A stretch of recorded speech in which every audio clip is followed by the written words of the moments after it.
Let's turn to the feds on the panel for some views of the design and administration of these programs. You want to tell us a little bit about the SBA experience here?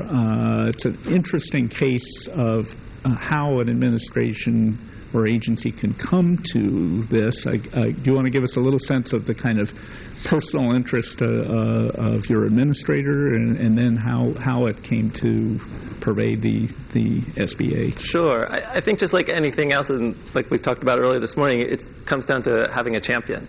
Karen Mills was our administrator at the SBA, and in 2010, previous to that, she had seen clustering really work. She was involved in a cluster in Maine. She helped run a boat building cluster, and she always says, getting those boat builders together in Maine, if that can come together and actually show benefits of that culture, then it could work anywhere. So she was really a champion. She said, SBA's got to participate in this. We've got to have some kind of pilot program. We've got to bring small businesses in because it's another way small business can survive and thrive. And so she kind of really went out on a limb because we didn't really have authorized funding to do this. We had, a pot of funding that we could do pilot programs with, and that's what we did. And so we didn't really have a granting authority to get the money out the door and to help invest in clusters. So instead we did contracts, which is maybe a little different. But in theory, we were buying a service, and we did it through 10 contract clusters.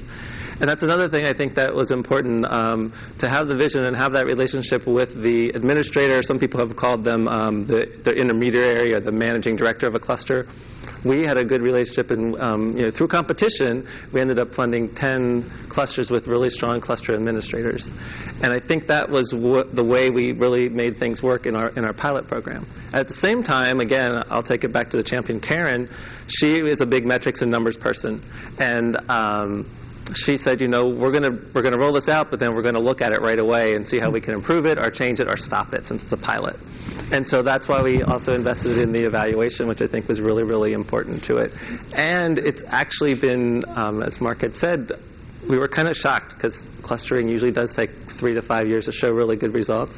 We were shocked at the results in the very beginning, and it only made the case for us to go ahead and keep working on this pilot program, keep using funding in the cluster space, and expand and partner with the other federal agencies in the cluster space. Getting worried that clusters are going to be the next short-term growth strategy for America, but can you say a few things about the design? You have a fired up administrator, and you've got to get a specific program out the door. What was that like? Sure. Well, actually, I wasn't involved in that part of it, but I can tell you, how it worked. Again, it was like a competition. We did it through contracts, and we were really looking for existing clusters. I think people have talked about that before. We really wanted to invest in an existing cluster because we felt that we don't want the federal government trying to start a cluster in an area that maybe will fail. Instead, look where we can put some money that something's already succeeding. How can we fund in that space to make it better? Again, fund that connecting process, fund that collaboration process, and that's where we concentrated, and that's what we wanted the proposals to come back in. Again, it was also a big bottoms-up thing. We wanted them to come back to us and say, this is what we can do, this is how we think we can really increase employment, we can increase revenue, we can create jobs, and these are the metrics we'll report back to you on. So the clusters themselves also are tracking metrics, but we thought it was very, very important to have a third-party evaluator separate from us and separate from the cluster to see what those results really are and what the bigger outcomes are. So the process really was, getting all these proposals back, throwing people in a bunch of rooms to do a bunch of proposal reviews, trying to figure out which of these clusters we think you can really have the most impact and make sure that we're spending the taxpayers' money in a really good way to show impact and to also show that this pilot can be very successful and really tell a good news story for clusters. Yeah, it sounds like they came in and you had a vision for how to structure a program and then executed that. Well, Phil, do you want to? Curious, no agency's probably been deeper immersed in cluster strategies than EDA for various reasons. Do you want to give us a sense of, you as a regional administrator, what your role has been in, getting these out on the street and then care and feeding of them over time? First of all, thank you so much for being a part of this. I think EDA has come a long way from being known as the Water Sewer Agency to actually being on a program talking about clusters. Don't laugh, you can't work where you can't flush. That's a good point.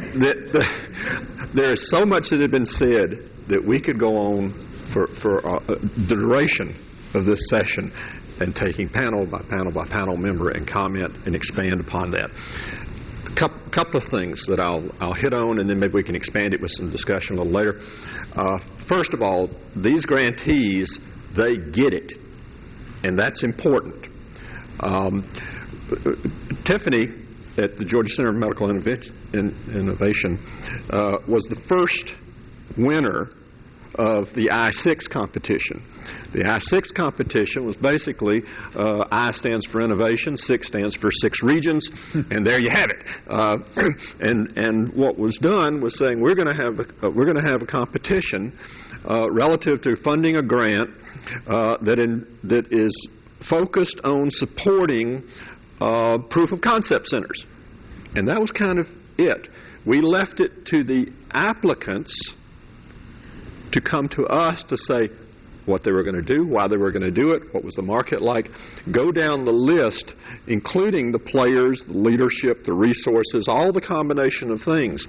Our issue was to thrash through those many different type of proposals and come to a conclusion on what we felt was the best investment for the taxpayer dollar at that time.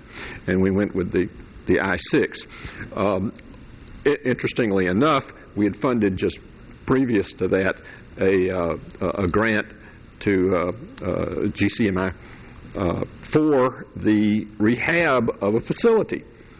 So what you saw there was EDA at taking both the traditional EDA funding, bricks and mortar, if you call it, hard infrastructure, and a more novel approach to funding, soft infrastructure, which allowed for the upfitting of the facility, operational aspects of the facility, and putting together, in effect, what was something that was going on within the Atlanta area, medical invention and device invention, and through the partnership that was created of the research hospitals who had something in it for them, I believe, because they came to realize that there was a heck of a lot of invention taking place amongst their doctors that maybe they weren't quite taking full advantage of.